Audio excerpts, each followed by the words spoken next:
धनुष टंकार कर दिया और एक साथ अनेक बाण छोड़े प्रभु ने, मानो काल सर्प दौड़ी रहा हो एम। अनेक ना मस्तको कपावा लाग्या छे, रुंड मुंड नीचे पड़वा लाग्या छे अनेक असुरोना।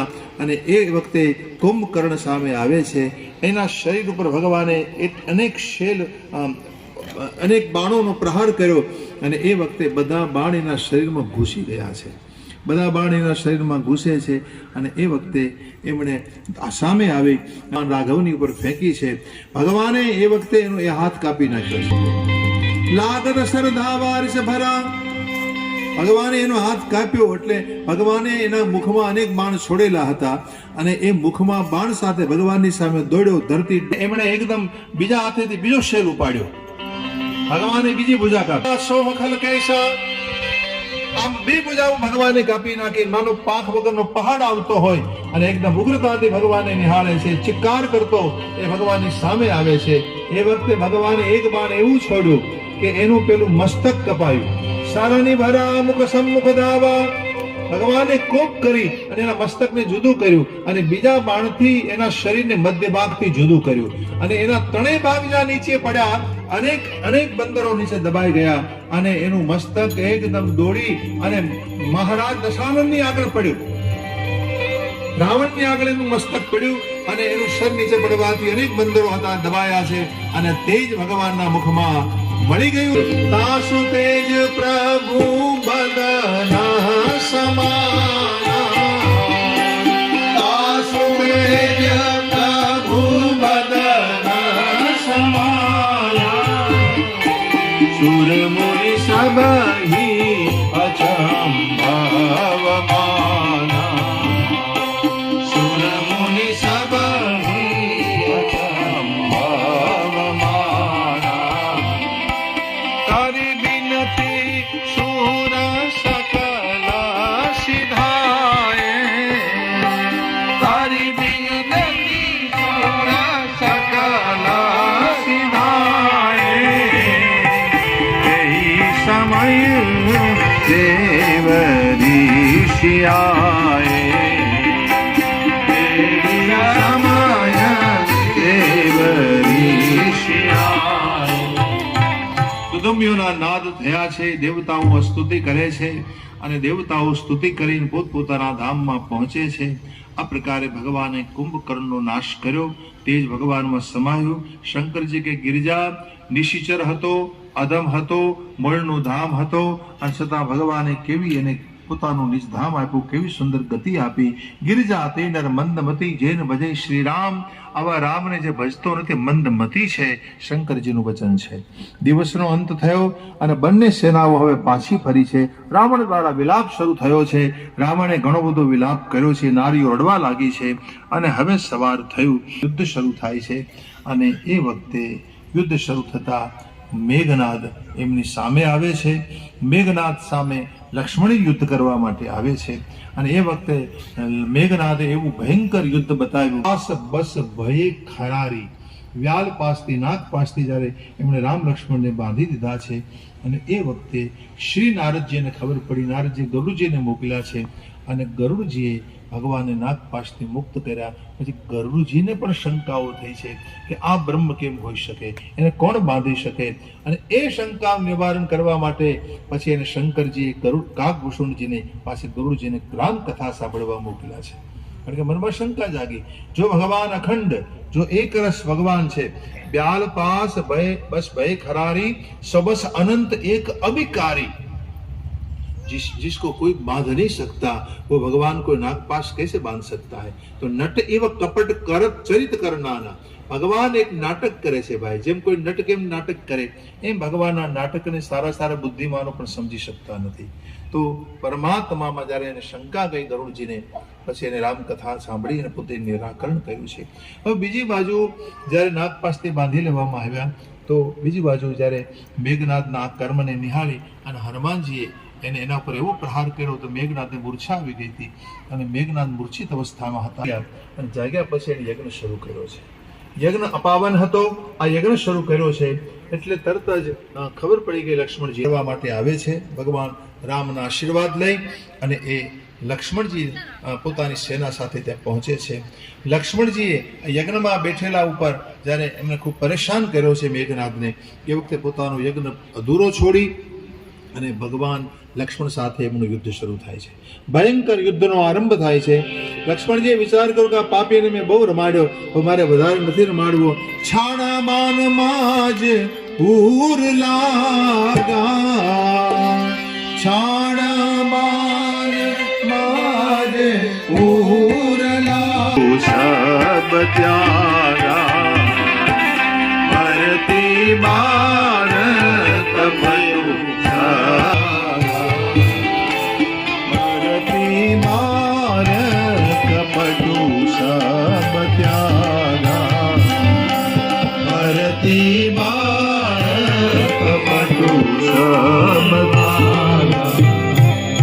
हृदय में बाण लगाया प्रभु ने मारा लक्ष्मण जी ने और प्राण निकला, कपट निकल गया सब. कहता हुआ राम कह राम कहो अस कह छाड़ी से प्राण, धन्य धन्य तर हनुमान सियावर रामचंद्र की जय, उमापति महादेव की जय. काहो रामानुज तुम, कहा राम आप ધન્ય છે આની જનની. અંગદ અને હનુમાનજી પણ સરાહના કરી છે કે અંત સમયે રામનું નામ તો લીધું, ખરેખર આની માતાને ધન્ય છે. અને મરતી વખતે તમે રામનું નામ તમારા મુખમાં આવી જાય તો સમજી લેજો ભગવાનની તમારી માથે બહુ મોટી કૃપા છે. હનુમાનજીએ ઉપાડી અને એ વખતે મેઘનાદને લંકાના દ્વાર ઉપર મૂકી દીધો છે. અને પછી ગંધર્વો આવ્યા, એણે આવી અને ભગવાનની સ્તુતિ કરી છે અને લક્ષ્મણજીની સ્તુતિ કરી છે અને ફૂલોની વર્ષા થઈ છે. આ પ્રકારે સમાચાર જ્યારે રાવણને મળે છે ત્યારે રાવણ મૂર્છિત થયો છે અને પછી એમણે પોતાની પુત્ર વધુઓને જ્ઞાન આપી અને સવારના યુદ્ધની બધી તૈયારીઓ કરી છે. ગોસ્વામીજી લખે છે અતિ ગર્વ થાય છે હૃદયમાં, રાવણ લડવા માટે હવે રામ સામે આવે છે ત્યારે અહીં ગોસ્વામીજીએ રામને માટે ધર્મરથની કલ્પના કરી છે. આ ધર્મરથની જે કથા છે આના ઉપર એક સ્વતંત્ર કથા થાય એવું આ ચિંતન છે. ધર્મરથ દેખો, રાવણ રથમાં બેસીને આવે છે તો રામચંદ્રજી પાસે રથ નથી, તો વિભીષણ કહે છે પ્રભુ આપની પાસે રથ નથી, રાવણ રથી છે, આપ નિરથ છે. તો રાવણ ભગવાન બોલ્યા છે રામચંદ્રજી પાસે ભલે રથ હોય, મારી પાસે ઉપર બેઠો છે. અને ધર્મરથ કોને કહેવાય એની બહુ સુંદર ચોપાઈઓ આમાં આપી છે. આના ઉપર એક સ્વતંત્ર કથા થઈ છે, મેં કરતા હું એને કા ભાવ એક એક ચોપાઈનું તમે વિવરણ કરો. આપણે દેખી વિભીષણ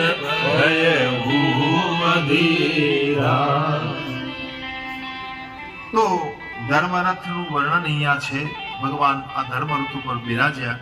આ ધર્મરથ એવો છે કે સંસારને તમે જીતી શકો છો. મહા અજય સંસાર રીપુ જીતી શકે સો વીર.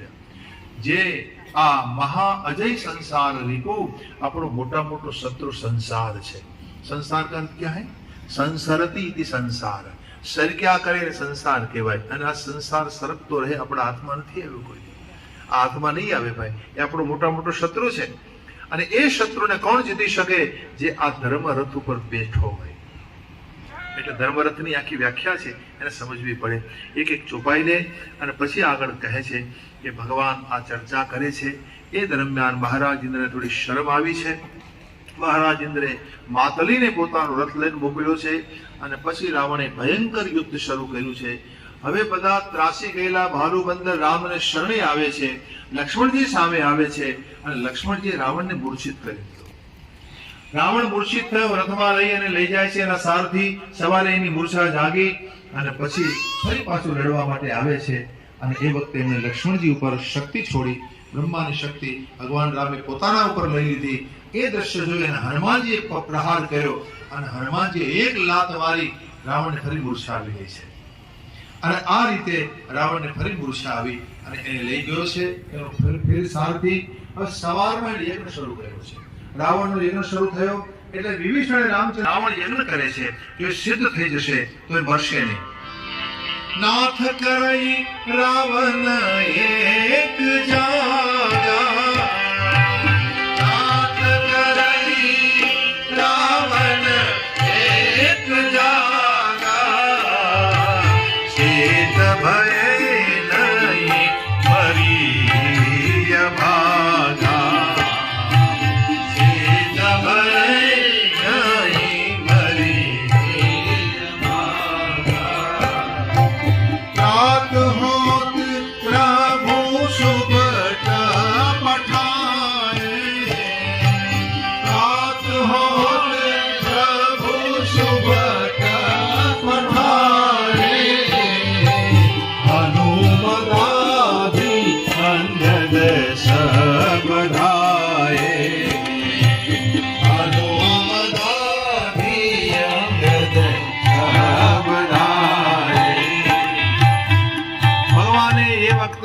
યજ્ઞ કરેલા રાવણ કરવા માટે હનુમાન આદિ અંગદને મોકલવામાં આવ્યા છે અને બધા આવી તેના ભવન ઉપર ચડી યજ્ઞશાળાને છિન્ન ભિન્ન બ્રાહ્મણોને અને લાખોની સંખ્યામાં બ્રાહ્મણોને બોલાવી અને અનુષ્ઠાન કરાવેલા. કોના? દુર્ગા સપ્તશતીના, જગદંબાનું અનુષ્ઠાન કરાવેલું. આપણે ત્યાં દુર્ગા સપ્તશતીમાં અર્ગલા સ્તોત્ર આવે, એમાં એક શ્લોક છે, દેવી ચામુંડે જય ભૂતારતી હારણી જય સર્વગતે દેવી કાલ રાત્રિ નમોસ્તુતે. આ મંત્રના પહેલા એને ખૂબ જપ કરાવ્યા અને એમના સંપુટિત પાઠ કરી અને યજ્ઞ કરવાનો હતો. અને આ મંત્ર જો સિદ્ધ થઈ જાય તો રાવણનો કોઈ નાશ ન કરી શકે. મંત્ર વિદ્યા છે આ બધી, અને મંત્રોમાં બહુ શક્તિ છે ભાઈ, પણ તમારે લાખોની સંખ્યામાં એને જપવા પડે, એનો જપ કરવો પડે છે. હવે એ હનુમાનજીને ખબર પડી ગઈ એટલે એમણે બ્રાહ્મણોની ખૂબ સેવા કરી. બ્રાહ્મણનું રૂપ ધરીને આવ્યા અને એવી સેવા કરી એટલે બ્રાહ્મણો બધા પ્રસન્ન થઈ ગયા. માગવાનું કીધું એટલે કહ્યું, બાપજી આમ તો મારે બીજું કંઈ નથી જોતું, પણ તમે આ મંત્ર બોલો છો એમાં એક અક્ષરનો ફેર કરી નાખો બસ. એક અક્ષરના ફેરમાં કેવું પરિણામ આવે છે તમે જુઓ. શું અર્થ છે આનો? જયત્વમ દેવી ચામુંડે, હે ચામુંડા તમારો જય થાવ. જયત્વમ દેવી ચામુંડે જય ભૂતારતી હારિણી, તમામ જીવોની પીડાને તમે હરનારા છો. હવે હનુમાનજી એમ કીધું કઈ હ ને બદલે ક બોલો બસ. સર્વભૂતારતી હારિણી ને બદલે હ ને બદલે ક શું થાય? કારિણી. સર્વભૂતારતી કારિણી, તમામ ભૂતોની પીડા કરનારી. હરનારી ને બદલે કરનારી, આવો અર્થ થઈ ગયો. એક જ અક્ષરનો ફેર કેવલ બસ. મંત્ર કા અર્થ બદલ ગયા, અને અર્થ બદલાઈ જાય ને એટલે ફળ બદલાઈ જાય. સર્વભૂતારતી કારણી હો ગયા. જય તમ દેવ ચામુંડે જય ભૂતારતી કારણી જય સર્વગતે દેવી કાલ રાત્રિ નમસ્તુતે. અને હનુમાનજીનું સેવા ભાવ નિહાળી અને બ્રાહ્મણોને એનું વચન માનવું પડ્યું. એમ કહેવાય છે કે બ્રાહ્મણોએ હ ને બદલે ક અક્ષરનો જપ કરી અને હવન કરાવ્યું. હનુમાનજીએ પોતાનું કાર્ય સિદ્ધ કર્યું અને એટલે રાવણને વિપરીત ફળ મળ્યું. દેખો, સારું ફળ એટલા માટે ન મળ્યું, આ હનુમાનજીની સૂક્ષ્મ બુદ્ધિનો પરિચય છે. હનુમાનજીની બુદ્ધિ દેખો એને કેવું ટ્રીકથી કામ લીધું કહેવાય. સૂક્ષ્મ બુદ્ધિનો પરિચય આપ્યો હનુમાનજીએ કે કેવલ એક જ અક્ષરનો ફરક કરાવી અને બ્રાહ્મણોએ અનુષ્ઠાન કરાવ્યું હતું જે એની પાસેથી આ કાર્ય પોતાનું સિદ્ધ કરાવ્યું. અને આ પ્રકારે આ કાર્ય સિદ્ધ થયા પછી હવે એને એમ લાગ્યું હવે રાવણનું બળ નહીં ચાલે, કારણ કે એને જગદંબાની સહાય ન મળી.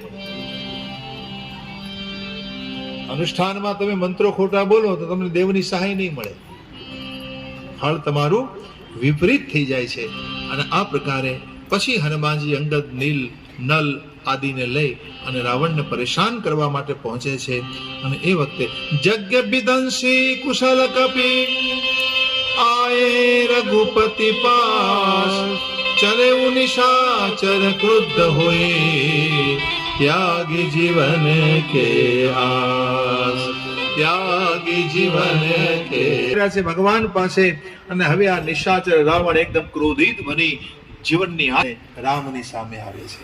અશુભ ભયંકર અશુભો થવા લાગ્યા છે. માથા ઉપર ગીધ આવીને બેઠું છે. આ મૃત્યુનો સંકેત છે. બેઠી ગીધ ઉડાઈ શિરન પર, ભયો કાલવશ કાહુ ન માના. અને આ પ્રકારે કાલવશ બન્યો છે, કોઈનું માન્યું નહીં. યુદ્ધના નિશાનો વાગી રહ્યા છે અને રાવણ ભગવાનની સામે આવ્યો છે. એટલો બધો ભયંકર યુદ્ધનો આરંભ થયો છે. અને આમાં લખે ગોસ્વામીજી કે નકરા બાંદરાઓ કરોડોની સંખ્યામાં એટલા દેખાય છે, આકાશ આખું લંગોરોથી છવાઈ ગયું. કપિલંગૂર વિપુલ નભ છાય. કપિલંગૂર એના એટલા બધા લંગોરો આખા આકાશમાં છવાયા છે અને એટલી બધી ધૂળ ઉડી છે. રાવણ માયા કરી રહ્યો છે. ઘડીકમાં લોહીની વર્ષા કરે, ઘડીકમાં પહાડોની વર્ષા કરે, ઘડીકમાં વજ્રપાત કરે છે. આમ અનેક પ્રકારની માયાઓ થઈ છે. અને એ વખતે ભગવાને એ બધી માયાને એક બાણથી હરી લીધી છે. પછી આમ રથમાં બિરાજી અને ભગવાન રાવણ સાથે યુદ્ધ શરૂ કરે છે. રાવણને ભગવાને બહુ પરેશાન કર્યો છે, પણ રાવણે એવું શૌર્ય બતાવ્યું છે ભગવાનની સામે. અને એ વખતે ભગવાન વિના પ્રયાસે એની માયાને કાપી રથ ઉપર પ્રહાર કર્યો છે. સારથી રાવણને લઈ જાય છે અને પછી ફરી વખત રાવણ આવે ફરી વખત મસ્તક કપાયા એના અનેક પ્રકારના બાણોથી. માયા ખૂબ કરી એટલે ભગવાને અનેક રૂપ ધારણ કરે છે એટલે ફરી પાછા ભગવાન એના અનેક મસ્તકોને કાપે અને એની માયાને ભગવાન હરી નાખે છે. તો એ વખતે રાવણ માયા કરતો હતો, તો વિભીષણ રામની સાથે કોઈ વાર્તાલાપ કરે તો એકદમ એના ઉપર ખીજાયો અને સામે આવે છે વિભીષણ યુદ્ધ કરવા માટે. ત્યારે શક્તિ છોડી તો ભગવાને વિભીષણની રક્ષા કરી છે. રાવણની શક્તિથી, રાવણની ગદાથી ઉર્માજ ગદા પ્રહાર ઘોર કઠોર લાગત મહી પડ્યો, અને એ વખતે રાવણને ઉપર પ્રહાર વિભીષણે કર્યો, રાવણ નીચે પડ્યો છે. એ વખતે હનુમાનજી સામે આવ્યા. રાવણ કપી હતે ઉપચારી, રાવણ કપી હતે કપી તપસગન કપી પૂછ ગહસી પૂછ કપી સહિત ઉડાના, ગહસી પૂછ કપી સહિત ઉડાના, પુને ફિરી ભીરે પ્રબલ હનુમાના, પુને ફિરી ભીરે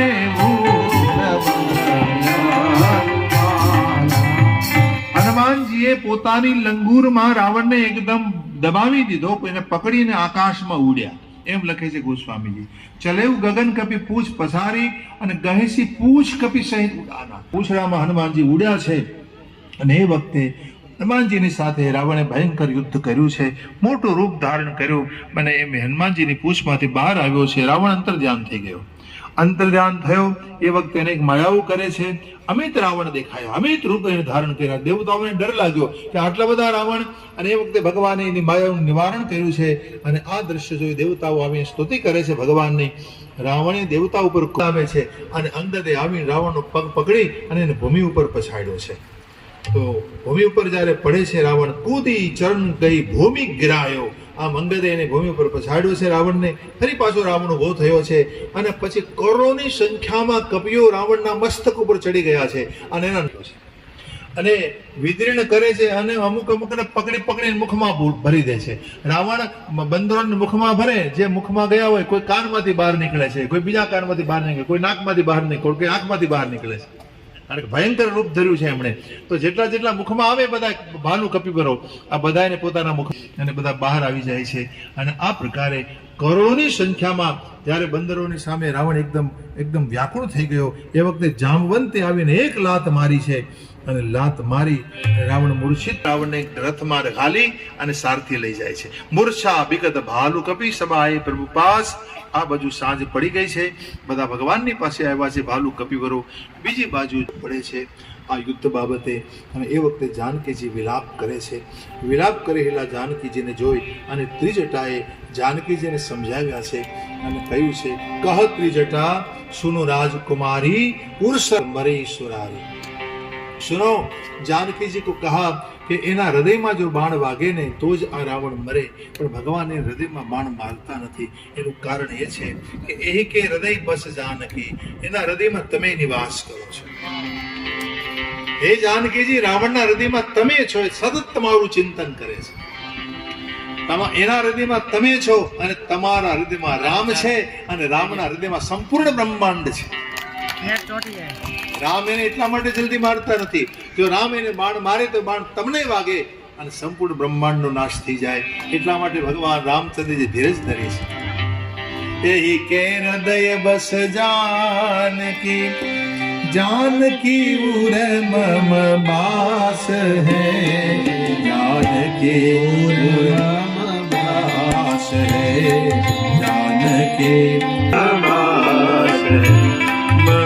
उदर भुवन अनेक लाग, मान सब करनाश है, मान सब करनाश, मान सब करनाश. सुनि बचन हर्ष विषाद मन, अति देखी पुनि प्रियता कहा अब मर